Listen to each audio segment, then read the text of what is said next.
power of we was a way of inclusion, a way of inviting anyone who needed or wanted a place to belong. It was just very clear to me that this was something that would really benefit the young folks right here. And to be able to give them a different perspective, that I know where they come from, I know what they're experiencing because I was there too, and letting them know that there's different actions that they can take that'll lead to a different destiny. We really needed to hear that. In order to change our community, we needed to hear that. And they are inspired to invest in making it happen. That's powerful.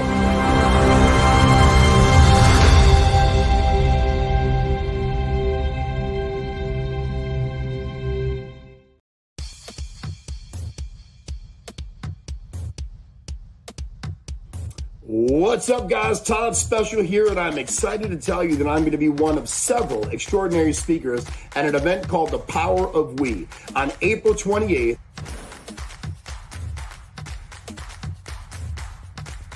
In Chicago, Illinois, at the Stan Mansion.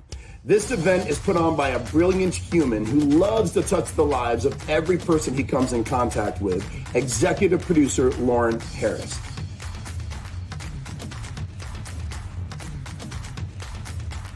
This event is for the kids, so we're going to keep it clean, but we're going to keep it fun and very impactful. So if you're busy on April 28th, get unbusy. If you think this event isn't for you, you are wrong. Guys, join us April 28th at the Stan Mansion in Chicago, Illinois, for probably one of the most powerful events of the year, The Power of We.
I'm trying to get the back of the, I'm going to just show you guys. Power We t-shirts, the official t-shirts. I am so excited. Well, okay. Welcome to today's installment of Bathrobe Moments. I'm Lauren Harris. There, I wanted to get that out. There. So, I'm so excited. Look. Okay, you know Ruben was here. Ruben Ayala a couple days ago with the Triple Nickel crew. And they are sponsoring all of the t-shirts for the Power of We Symposium. And we showed you this part the other day. That's the front of the shirt. I love, love, love, love, love it. And here is the back, the Power of We Symposium. I cannot wait. You're going to be able to purchase your shirts. There'll be a link next week where you can head over to the Triple Nickel Apparel website and pick yours up. Or, of course, they'll be on sale for the general public at the Power of We Symposium. Now, how do you get a free Power of We t-shirt? Well, of course, I'm going to give away a few leading up to the fateful day, April 28th here in Chicago. But if you are a volunteer that day, April 28th at the Stan Mansion, helping us with all these 250 teenagers, you'll get one that way, absolutely free. So if you're interested If you're going to buy a ticket to the event and you want to help us by being a volunteer and grabbing your t-shirt, joining us for the pre-party the night before, when we get all the swag bags packed and on the chairs and all the signage and everything set up throughout the mansion. And that's quite a task, seriously. For those who have been there, you know what I'm talking about. We have to put together the step and repeats and put the red carpet out so everything's ready in the morning, bright and early, when we walk that red carpet. If you are in the audience, anyone other than the kids, we invite you to come to the red carpet ceremony. First thing, the morning of the 28th, walk the red carpet, wave at the paparazzi, and step and get some photos in front of the step and repeat. And then we line that same carpet and we welcome these kids into the event and cheer them on and just love up on them from the very beginning. Well, from top to bottom, bottom to top, side to side, side to side, corner to corner, and corner to corner. That is the bell of purpose. It's here as a reminder, not just a clever prop or gimmick. It is here as a reminder that just like that bell has a ring to it, you guessed it, so does the truth. I was wondering, I was like, I'm liking, I don't have that light on today, and I think it looks okay. I'm going to leave it like that. Right, no light today, no light Friday. So here we are, TGIF. It is the 11th day of November. Lord Jesus. Uh-oh. Yes, thank goodness it's Friday and not November. Okay, February. I'll take it. February. Now, what I was thinking about, though, when I slipped off the trail right there, was that, we're just 4 days away. They say the 15th of February is that fateful date where 93.6% of the population are people who said some kind of a New Year's resolution on the 1st. That's the day that supposedly the lion's share of people just say, forget it, I'm not going to do it. So whatever you promised yourself, don't break that covenant. Stick to it. Stick to it. If you don't know how to stick to it, head over to my website, laurenmichaelsharris.com. Hit that blue button at the top. Find your way to a free 90-minute preview of P3, the Journey series. That'll help you get on track. I promise you that. So there you go. So today, one more thing. Listen, look at this. And this is right. This is a great segue into our guest, because out of all the people that coach with me, I think she's one of the top 3 manifestors. I don't know if she fully understands it yet, but it's like Tabitha on Bewitched when she didn't know her powers yet, right? She'd send stuff flying all over the room from her crib. Yeah, it's kind of like that with Jannette Ramos. She's here today. Where's Mom? You remember her, the author of Where's Mom? Now she's here today to tell us all about what's happening as she's manifesting this nonprofit organization known as It Takes a Village. It's going really well. So last night, my friend Clay, we went bowling, and a friend of his, a woman named Carol. And Carol, man, she looks good. I'll take a picture next time, because we're going to be on a league together starting March 10th. And we're going to go every Thursday and practice, right? So anyway, we're there. And Carol's 67. She looks like she's 50. I'm not kidding. And just a great lady. So one of her daughters is going to be our 4 people, 12-week, what do you call it? What is that thing called? I just said it. League. Bowling league. That's because, see, I stayed up last night. I didn't get in bed until like 11 last night. I'm usually in bed at 8 because we didn't finish bowling until 10, right? So anyway, the very first game, Clay is very, very one of those people that is just so, loves to win, right? Very competitive. So anyway, here's the thing. Look, I'm down. C, Cena. So at the top, that top C is the lady. And then my friend in the middle, and then myself. So Carol at the top, Clay in the middle. I was doing horribly. I was in last place all the way till we get to the 8th. And then I said, I promise this is what happened. I said, you know what? I'm going to win this game. They were like, you would have to get strikes all the way out. I said, I'm going to manifest it. I'm going to manifest it. So now all the people around us are watching, especially after I got that first one and went nuts, right? And then when I got that second one, I went cuckoo for Cocoa Puffs nuts. And I'm walking around, manifestation in progress, right? And then I got 3. And then as you see on the board, I got 4, and I went running all over the place. Manifestation complete. And I'm telling you what, everybody that watched, so many people came up to me and were like, is that a real thing? Can you really do that? I said, I did it. I'm telling you guys, your best content, you can change lives. Just living. I love what we do, changing lives and changing mindsets and manifesting, like our guest today. Wasn't that cool? And I got 5 in a row because I started the next game with a strike. There you go. And I'm really excited because I said, and guess what they want the name of our league team to be? We're getting t-shirts and everything. Guess what the name is going to be? You guessed it, the Manifestors. And they didn't even believe in manifesting when we started bowling, but they do today. Can I get an amen? There you go. So anyway, okay, let's get her in here. I've stalled and let her, have her moment long enough backstage. Jannette, are you ready to come out here? Shake your head. Let me see. Oh, she did more than shake her head. She flipped her hair. I guess she is. You guys, this is Weekly Dose of Dano's mama. You know him, right? From Thursday nights. If you don't, you need to. We're going to get that link in, but we'll talk about that. Rexy, here she comes, y'all.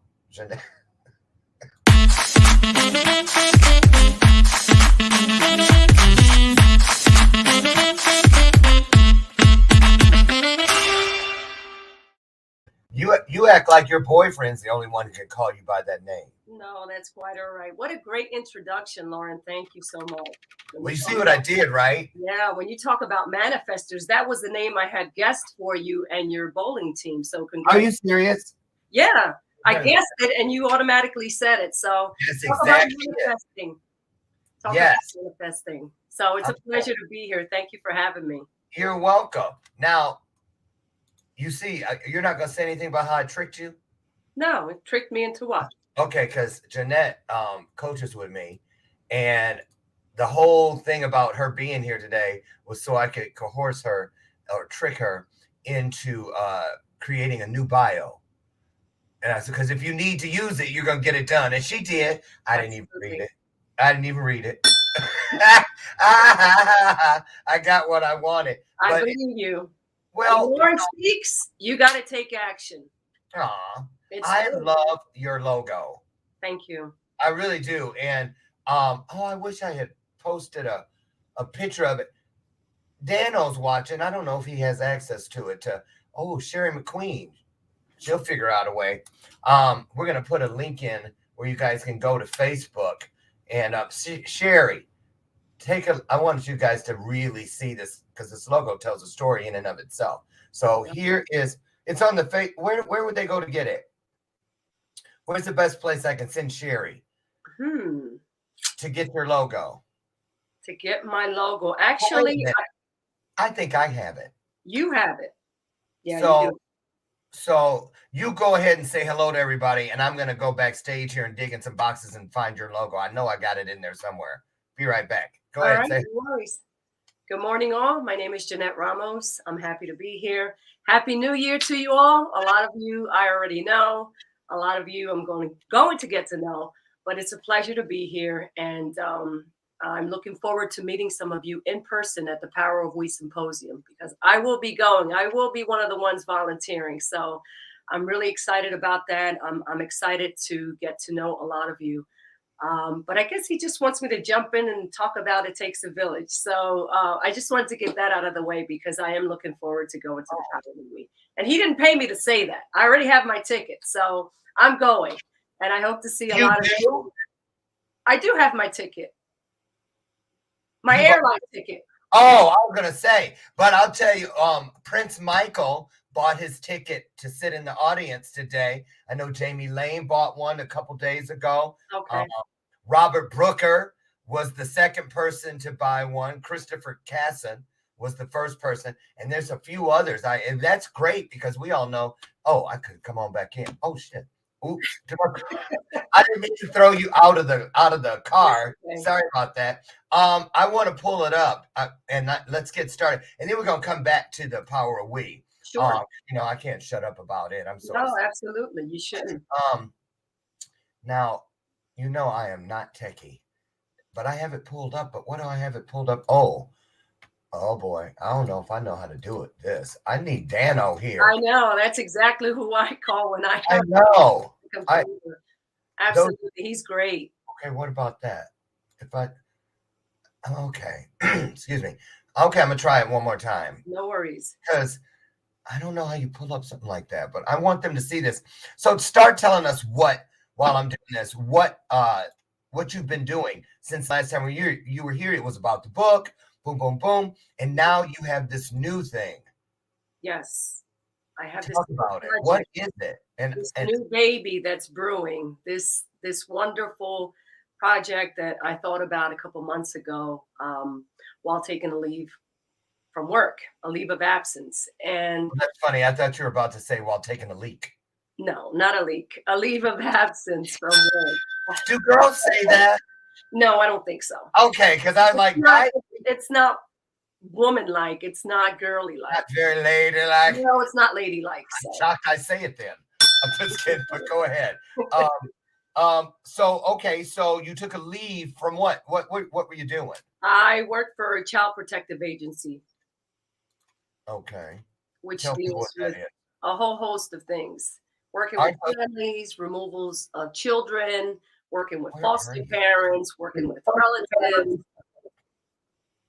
So there's a So lot. the people that basically now when people hear, what are the initials for it where you live? DHS is what they call it here.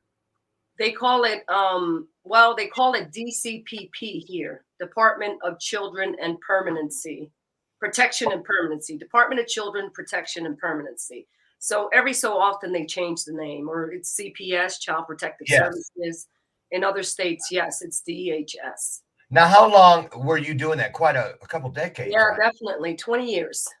Been working for the Okay. state of New Jersey here. What was the saddest? What was the hardest or saddest part of that job for you?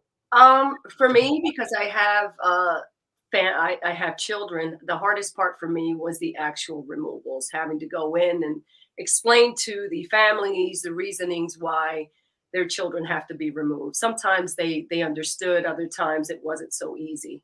So that was one of the saddest things, because then, not only explaining to the parents that you have to remove their children, but also having that deep conversation with the children as well as to what's going on. So being transparent and giving them the truth. So that's not always easy. Some people can't handle the truth. I would say that's at the top. That's a big part of it too, because a lot of people. I remember when they took me, she didn't really say shit. She just handed me that trash bag and said, "I got to leave in 20 minutes, so hurry it up." That's pretty much it. And so I'm glad to hear that isn't the case for all kids. But what about, was it dangerous? I mean, I can't see everybody just like, "Oh, you're here to take the babies. Okay, go ahead. Make sure you're diaper bag." I mean, did people want to fight you? Because I probably didn't want to. Absolutely. You get from people getting in your face, people arguing with you, cursing you out, following you to the car, getting the neighbors to come out and gang up on you. I mean, you can't hear me, can you? You still having trouble hearing me? No, I can hear you. Oh, okay. Earlier we had some audio sounds. Yeah. No, we're good. So, but do you traditionally go pick these kids up alone? No. Or do you go with somebody? No, for the most part, you either go out with another worker or you take the police in dangerous situations, because you never know what you're gonna come across. So you have to protect yourself first. Okay. Now the reason I brought that up is because I was able to download your logo and I want to throw it up. So explain, because when you said you go sometimes with the police, that is one of the neighbors in your logo that, if you really lean in there, you guys, I wish there was a way I could blow this up on the screen, but I can't. But you see all the different people. Just kind of tell us who we're looking at, Jannette. In this picture, you have, it's called It Takes a Village, and it takes a village for a reason. You need everyone involved to be able to raise a child. And the backstory to this logo has to do with where I was working. There was a picture that was placed on top of somebody's door, and it had everybody there raising this child except the mother. It had the fireman, the judge, the police officer, the mentor, the teacher, and sometimes the father, but the mother was missing. So when I saw that image, it stuck with me. It stuck with me for a long time. I thought, well, where is the mom in this picture? Because she's the primary parent. She should be the one raising her child. So, well, is this where you got the name for the book too? Because the yeah. name of the book is Where's Mom? No, this was not. This was not. Where's Mom has to do. Well, I mean, it kind of ties in together, because if a parent is absent, a mother is absent, then it comes together. But no, this was not the picture that I got Where's Mom from.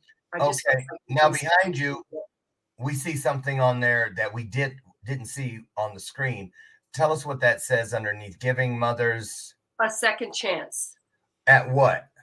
Giving mothers a second chance at life in of itself. And when I say second chance, it could be a third chance. It could be a fourth chance. That's where the ... comes in, because sometimes, parents need a second and a third chance. I'm not saying that each time you're not going to work with that parent. You're going to work with that parent so that hopefully the second time is the only time that they get it. But we're human and we make mistakes, and we shouldn't beat ourselves up for those mistakes, because again, we're human. So giving mothers a second chance at life, giving mothers a second chance to be able to raise their kids, that's their birthright. They deserve it.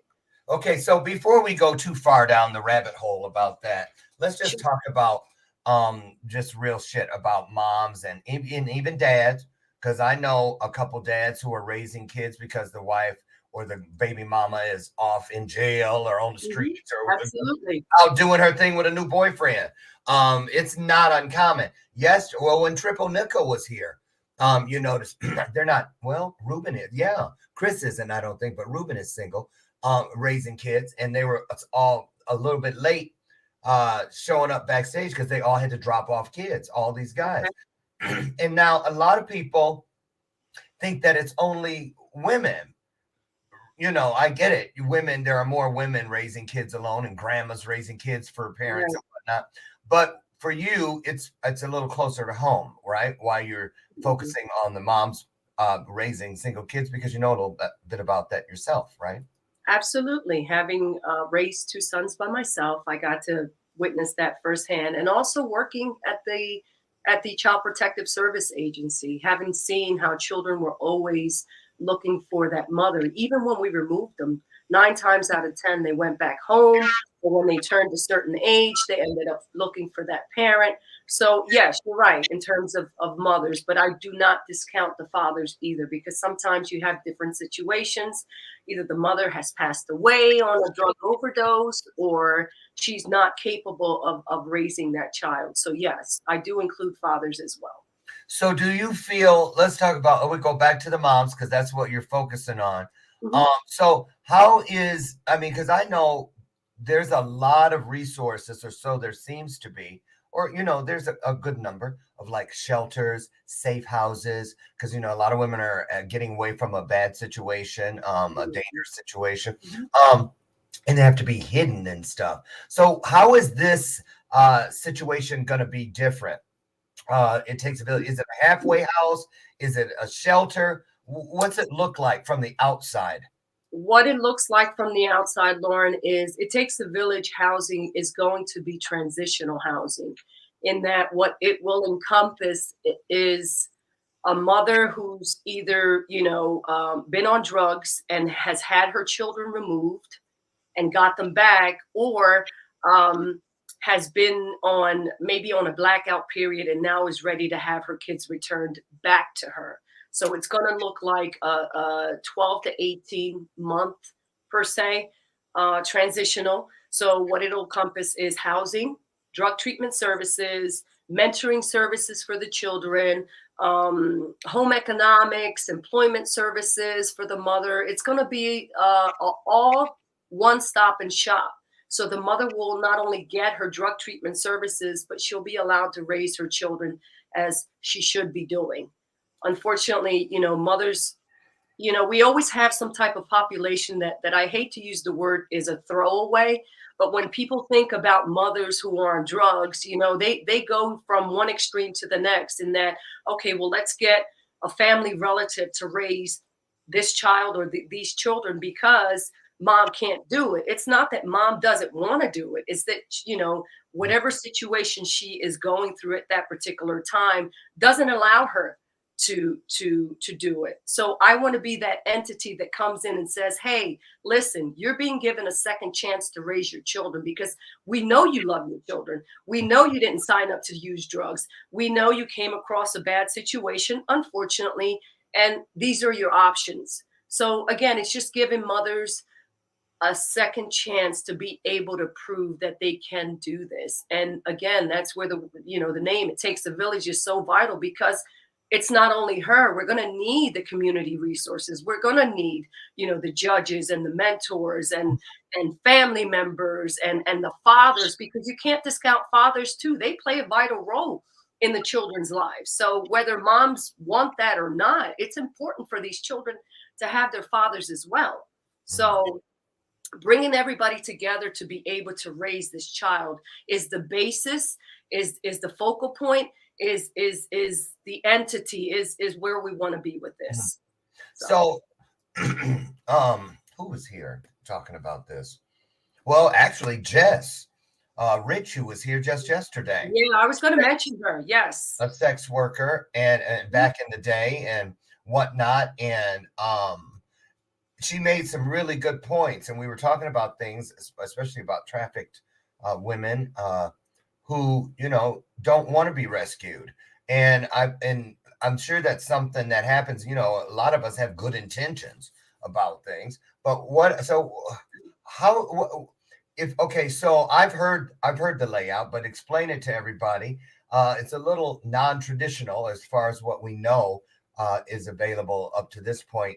I've never heard of it laid out quite like you are with It Takes a Village. So why don't you share with everybody why or how you think this is different than anything that we've seen before as far as the family or community dynamics in the housing situation?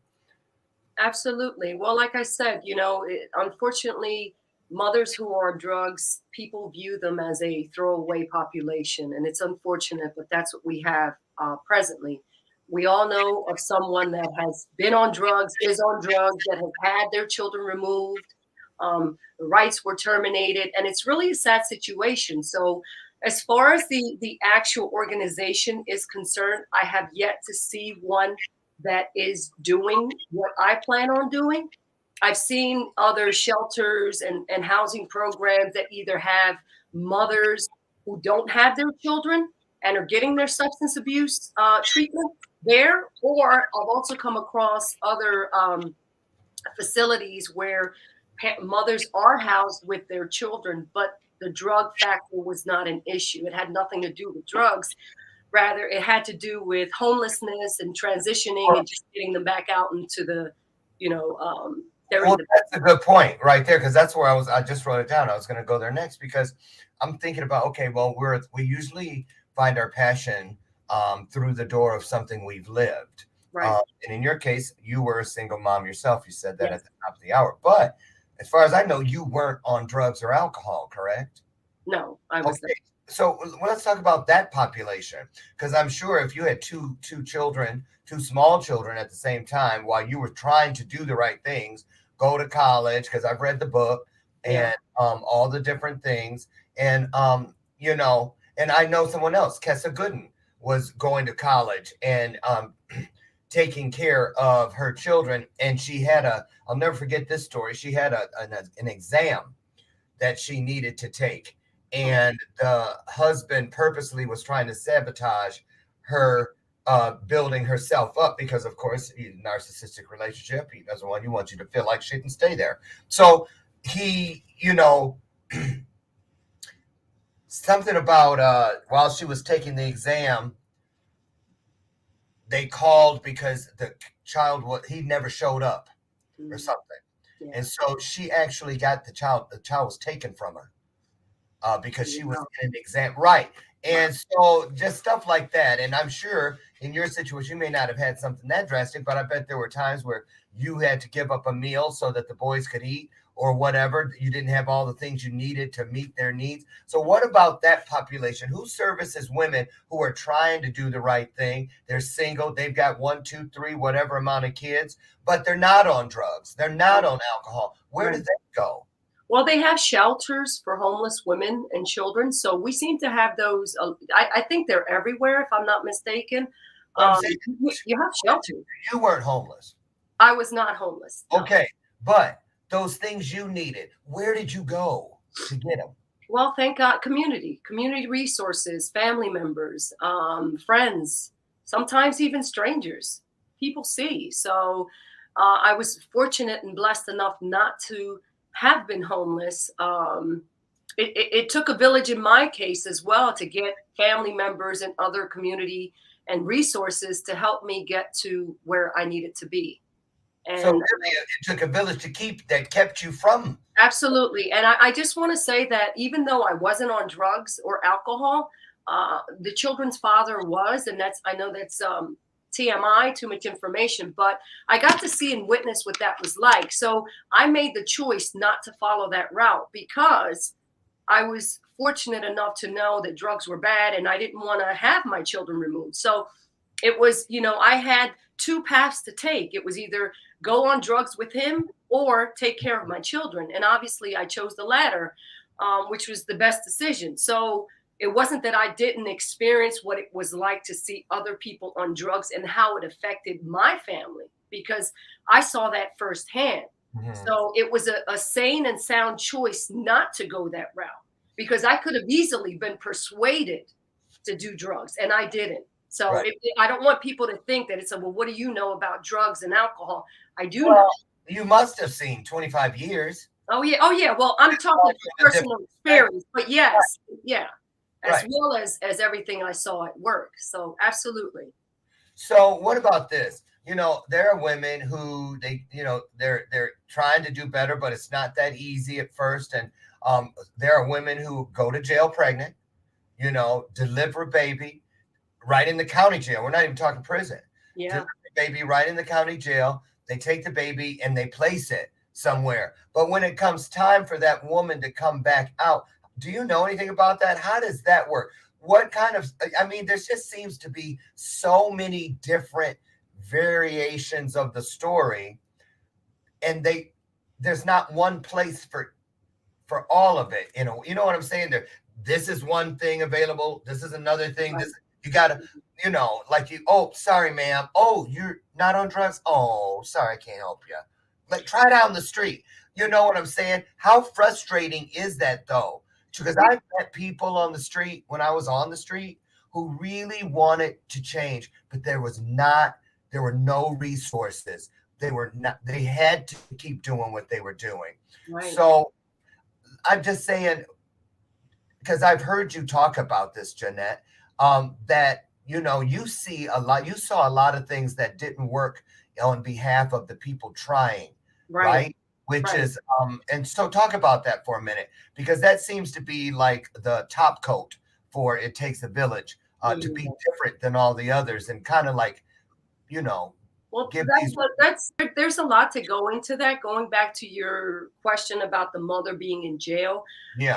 In the state of New Jersey, we have what are called timelines, and timelines meaning that, we have up until a certain amount of time to ensure that this child that has a permanent plan. And in order for that child to have a permanent plan, we allow parents to get services. In that particular case, if that mother's in a county jail and she gets out in an ample amount of time, then we plug in those services and we provide those resources so that she's able to get her children back. It's up to her if she chooses to do that.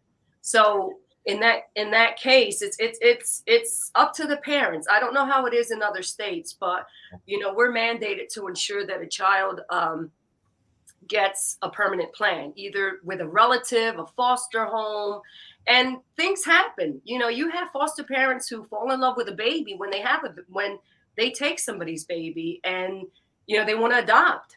So it depends on the situation that you have at hand. But we do have the resources, and we do try our best to ensure that these kids do go back home. I want to say that it's not that we don't wake up and say, hey, let's go take Mrs. Smith's children.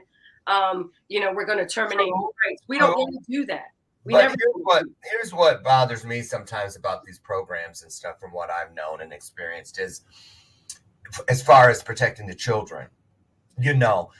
Say a woman or a man, is trying to get clean, and they're going to meetings and they're doing all these things, but there's so many shortages of homes and places to take kids that sometimes kids get thrown back into an already bad or tenuous situation a little prematurely, which causes more stress on the mother / father or whomever, because they're just not ready.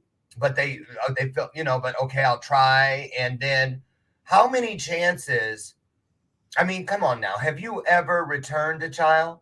Absolutely. Plenty of times. Did you ever feel inside like, oh man, as you drove away, damn, I shouldn't leave that baby. Mm-hmm. Yes, you have those situations, but I want to say that they aren't very often. They're far few and in between. I don't want to say that. And I want to go back to your point, because when you talk about resources, you have to think about the what is it? Maslow's hierarchy of needs. Oh, yeah. You need housing there. And in this situation, what I propose is to have all of those services while a mom is in a home, that she has to know that she has to feel safe in. What do you mean all those services? Talk about services, her drug treatment services, her therapy, her maybe her counseling session with her children, because she's had her kids removed before. I mean, it takes a toll on everyone. Again, like I said earlier, a drug user doesn't get up and say, hey, this is what I want to be when I grow up. It's unfortunate that they fall into that path. But imagine a mother who feels like she has no chance in getting her child back. I mean, that's only going to drive her to want to use more drugs. And that just perpetuates the situation. And, the gap goes from small to bigger to bigger to bigger to bigger. So do you think, Jannette, let me ask you, do you think it's important, like, because you mentioned, and I'm stuck on it, when you said that the mom gets her therapy there, this and the other. What about the kids? The kids, are there places that give kids therapy when they're in there too? Because they're just as traumatized. Absolutely. And that already happens when children are removed from their parents. They end up getting therapeutic services, a mentor, counseling, whatever it is that they need to transition or make the situation better, if you will. But ultimately, that child or those children, regardless of how the mom has acted or what has transpired, they just want to go home. They just want to be with their parent. That's just the way it is. And sometimes we think that we're doing right by these children by yanking them out of their homes. In reality, we're doing the opposite. We're traumatizing them. We're setting them up for failure in the future. And I want to say this, for those parents who have lost their rights or don't go back, children, when they turn 18, what do they tend to do? They want to go find their parent. They want to go find their mother. Hey, what happened? Why did you abandon me? What did I do wrong? And ultimately, children will end up going back to find their birth family. I mean, you did it. And I've seen that time and time again. I've seen situations where children were babies and then at the age of 18 ended up going back home. I've seen so many different types of situations. And unfortunately, in the past, we've even removed for marijuana use, and we know marijuana is now legal. Right, right. Not all fair is what you're saying. It's not all fair. And I can't change the past. We can't change what we could have done. We thought we were doing what's in the best interest of the child, of the children, but we could move forward. And that's where I'm at in this whole process. I want to be that entity that allows these families to live a healthy, normal, for what we call normal, lifestyle, to be able to be a family, an entity, and do things that everybody else gets to do in these healthy families. Some of these, some nothing against social workers, caseworkers. Well, I'm married to a social worker, but caseworkers. Let's talk about empathy. Let's talk about people who are burned out. Oh, Because sometimes they get the social workers, caseworkers get a bad rep that they're insensitive. There's no empathy. They're not doing their job. Blah blah blah. But it's a tough road, isn't it? Because I believe that and wherever, no matter what jurisdiction the worker may be in most cases, because of bureaucracy and whatnot, they may see things, know things, report things, but their hands are tied. right. I just want to say, social workers, it's a great profession. It doesn't make much money, but it's a great profession. If you're a social worker out there, hats off to you, social workers, because we do a lot of work, and we are in the helping profession. That's what they call us, the helping profession. Why do you feel social workers don't get paid like teachers don't either? Why is that the jobs of people who we give the care and trust to get our kids where they need to be all those hours every day? Yeah, you would think that we would. Like a Wendy's drive-through teller. Yeah, it's unfortunate, I guess. I don't have the answer to that. That's a great question. Unfortunately, that's how it's been. Social workers have unions? Yes, we have unions. We have unions, but not all organizations have unions. I mean, the Child Protective Agency does have unions. Why isn't that changing? Why is it in this? Here we are in 2022. Why is it that these professions still get shit on when it comes to income? But then a person, nothing against sports and stuff, but come on. You're absolutely right.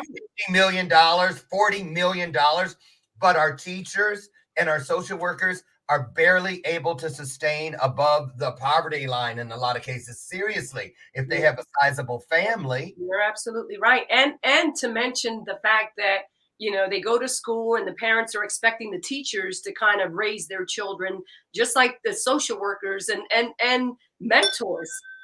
It starts in the home. That's where it starts. And we're in the grunt of it. We're trying to do a lot for a lot of people. Again, it's not that we don't want that. That's the path we choose.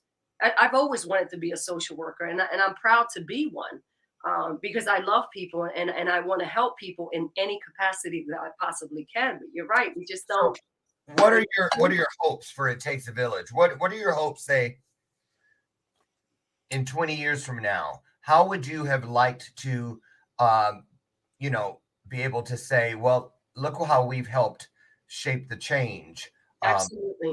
Wherein it pertains to mothers transitioning. How would you like it to look 20 years ago? I would love for it to look, number one, change starts within you. So somebody's got to do it. And it was put in my heart to do. And again, having worked in the Child Protective Agency for 20 years, I got to see some things.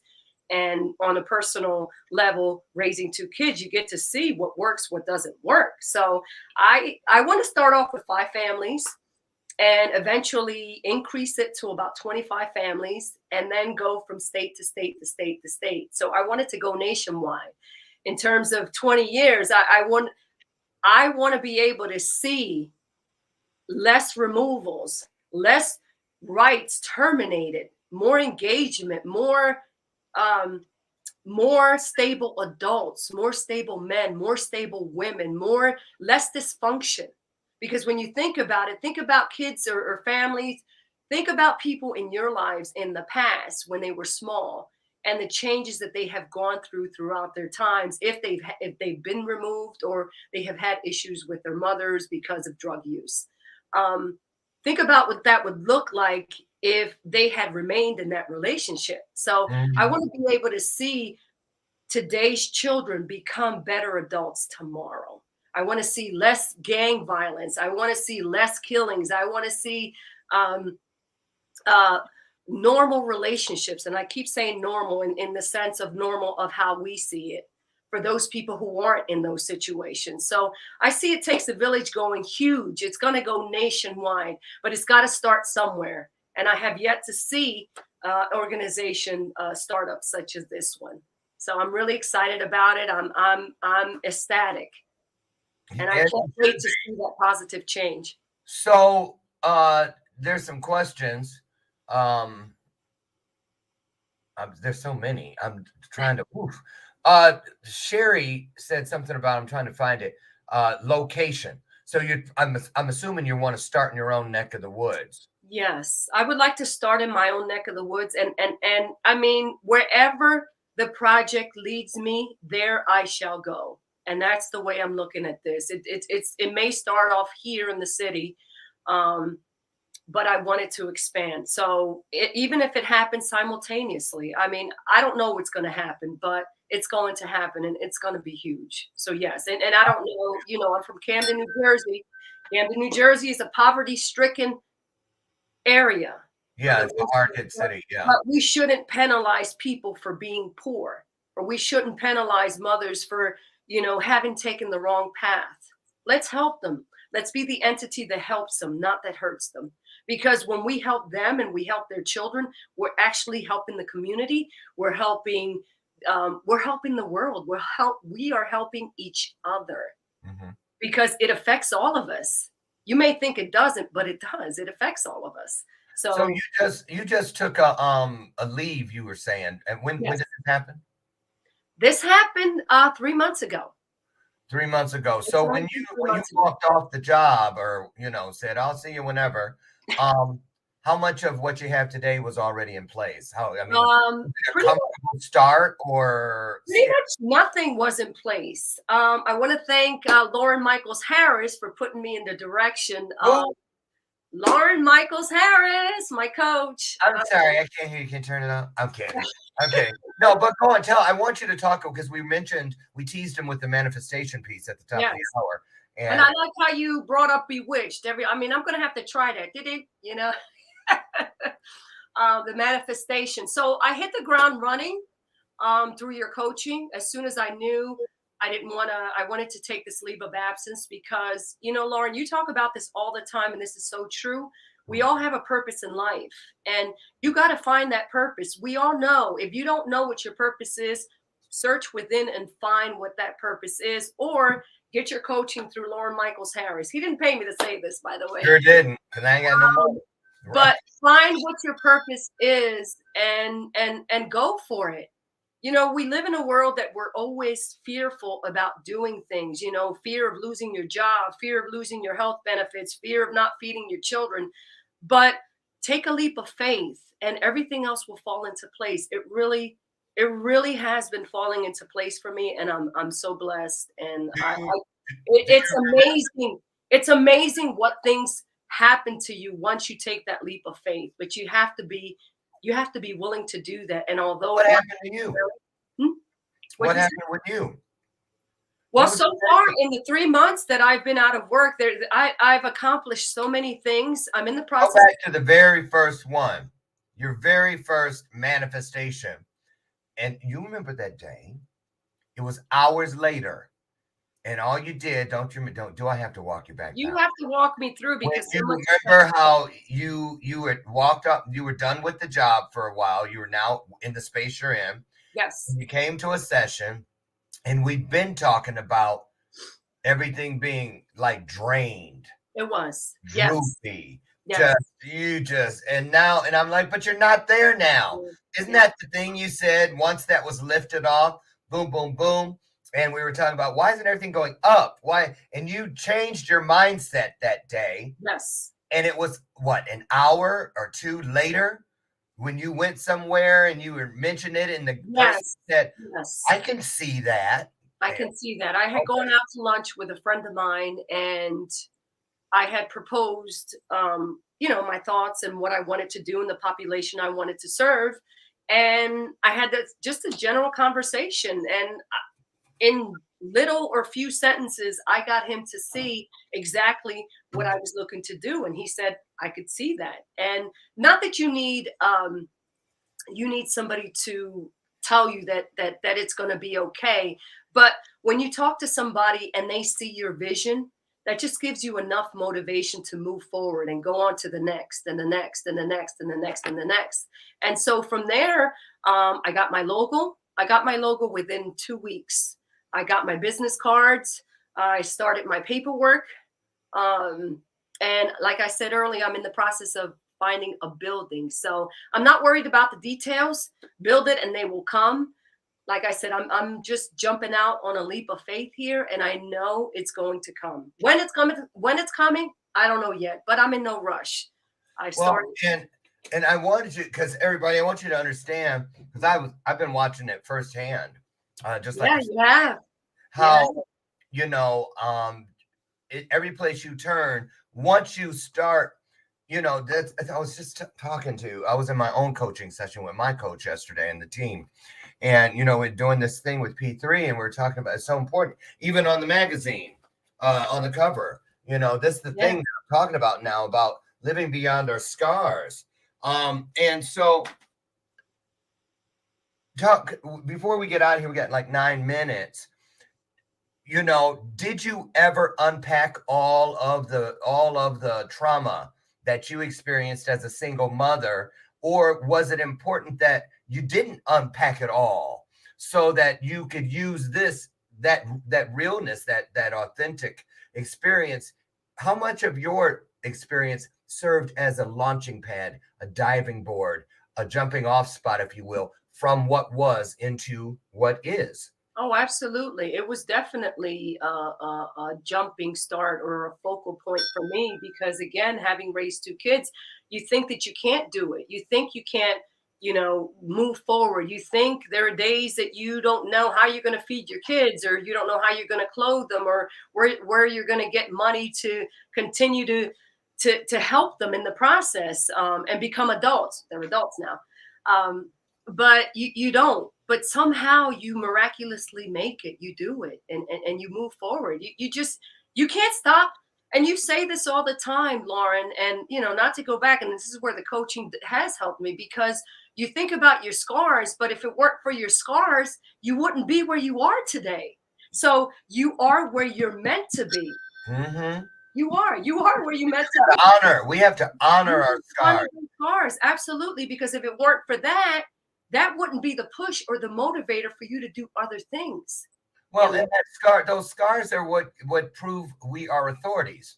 That, look, I'm not just talking about it. Listen, look at this scar. I lived it. Absolutely. Oh, and that's what was go. Oh, you did? I would have never known. How did I, So let me ask you this: when you were back in it, you were not, minus the alcohol and drugs, but you were that woman still waking up and going to sleep, worried about your babies, and am I an unfit mother? What kind of mom am I? And questioning all those things that a mom should never have to question about herself. Did you ever say, one day when I get through all this, did you use your circumstances that you were currently in as motivation to get through it? Because a lot of people say, oh, you'll get over it, get from underneath it, find a way around it. And that's not stuff that gets you through it. That's wall talk. That's not window of opportunity or door of opportunity talk. So did you ever say back then, did it ever piss you off and you were like, one day I'm going to change this? Yes, absolutely. And I'm grateful to the job having given me that opportunity to see how other people were raising their children and what the outcomes were. So those were the situations and the motivators that would make me come home and say, hey, I'm not going to do what I saw today. Or, hey, I'm not going to treat my child how I saw Mrs. Smith treating her child. And kids just want to be loved. I mean, I think I've said that before on a previous show. They just want you to take care of them, love them unconditionally, regardless of the mistakes that they make. How do you deal with it? How did you deal with it? And how will you deal with it? Because you're really going into the same pool of pain and whatnot, wherein it pertains to seeing these poor children. How do you not drive home in the car, being the only person in the car, but with all the spirits of the kids you had to leave behind? How does a person separate? That's why I feel, being a social worker and doing what you've done, and so many other, like we said, wonderful people who fill those roles in our society, how they do it. They would do how they should do it is to be the best person that they can be in helping. It's not easy, find ways to release your tension when you're in those situations. Don't you feel helpless a lot? Like, What was that? don't you feel helpless sometimes with some of Yeah, these absolutely. You can, people? yes, you pray for these children and these families is what you can do, but you can also be the best social worker and the best person in helping these parents get to where they need to be so that they can be with their children. People aren't inherently bad people. Mothers are not bad mothers. They just may need direction. Maybe they had kids at an early age. Maybe they just don't know. They weren't taught. It's history repeating itself. It's a cycle. But there's a point in time where you'll have to break that cycle. And you can't save everybody. But if you are the type of person that you're out to give and give from the heart, and you'll make a difference in somebody's life. You really will.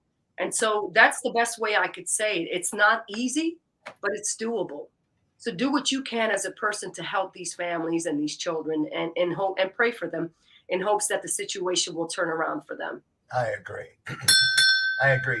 Here's your Jerry's let me see, Jerry with a G, Springer thoughts. So I made him a she right now. This is a great one to take us out on. What advice would you give? I have a feeling this is your sister. What advice would you give a single mom that is struggling, who feels like, and I get it, that feels like when it comes to her issues that the world has her on mute, that no one sees her, she's invisible, no one hears her. What advice would you give? That's a great question. Thank you, Facebook. That is a great question. And I can tell you from experience that I've been there. So I know what it's like to be in a position where you think the world is crumbling on you, where you think you can't, go day to day to day. You don't know how you're going to get through the day or how you're going to get through the night.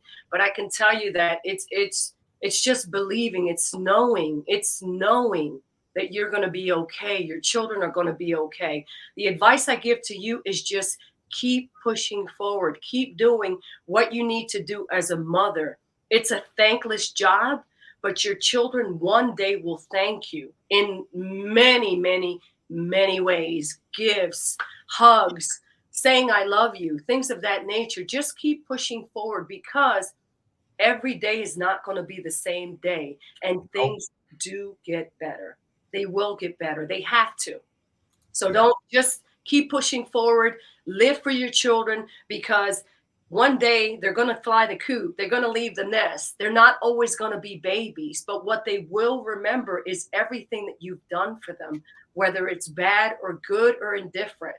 So be the best parent that you can be, regardless of how much money you have, regardless of how much support you have, regardless of what you're thinking. Yeah. Just keep pushing because everything does not stay the same forever. No, it doesn't. And I'm really encouraged by what you're doing. It's a big bite of the apple. It really is. Huge. It really is. But you can already see that it is on its way to complete fruition. So I wish you the best. And keep doing what you're doing, and keep manifesting. I know you don't have control of your powers completely yet. I'm kidding. And if you guys are anxious, excuse me, to check out Jannette's book, it's scrolling along the bottom, facebook.com/where's mom, the number 1. And there it is up there. It's a little bit bigger for those of you who are like me and got a strain to see those little letters. And then also, It Takes a Village. At It Takes a Village Mom, if you would like to continue the conversation with Jannette Ramos. Find out more. How can people help? Is it too early? Will you come back and let us know? Yeah, I'll have to come back and let you know because it's early in the makings. I'm looking for a building right now. Once I get my paperwork in my hands, then I can start getting donations. So I'll come back and do another show. But it's come back, yeah, pillowcases, sheets, blankets, all those kinds of things. Start now, you guys, if you want to be of service to others, and I know you do. Just keep us in mind. It Takes a Village at gmail.com. It Takes a Village Mom, MOM, at gmail.com. And Jannette, we look forward to the next time you come and give us an update on all the wonderful things happening in your life. I appreciate it. Look forward to seeing you at the Power of We Symposium in Chicago. I will be there. Yes. I'm so excited about that. I am excited about that as well. I am super excited. I can't wait to meet most of the people that are on here. Great. If you guys have never been to a Power of We symposium, ask someone who has been, and I guarantee you they're going to tell you you don't want to miss it. Tickets are currently on sale through Eventbrite. Just type in Power of We Symposium Chicago 2022 and you'll find us. Grab your tickets now. There's only a limited amount because we have 250 kids, and so the seats go quickly, and they started selling in October. So if you have any questions, reach out to me. I'll be glad to answer them. We're still looking for sponsors.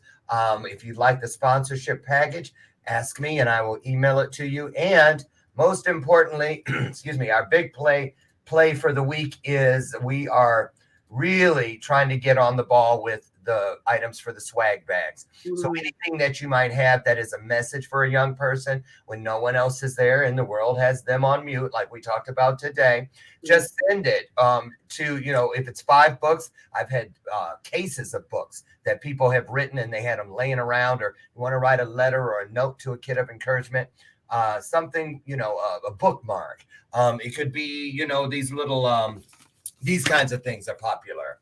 These little journals and things, anything motivational, a little desk calendar, anything that has a message on it. Okay. If you want to, there's the address. You can send it to 1695 Smoky Court, Naperville, Illinois, 60563. So we're a little bit over, but that's okay. I want to thank you again. Have a wonderful weekend and all the best to what you're doing what you're doing. And where's Dano right now?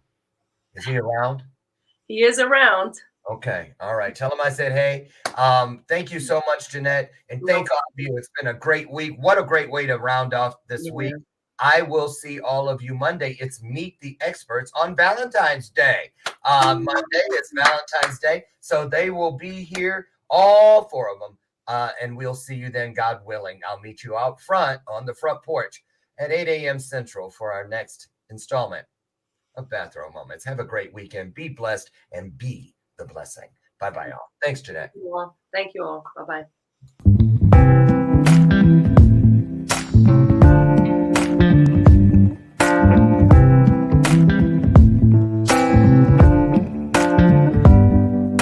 Show me your soul. Baby, I'll show you mine. Show me your soul. Honey, it's way past time. How expensive do I have to be? Need I spell it out before you get it, baby? Show me your soul. And honey, I'll show you mine.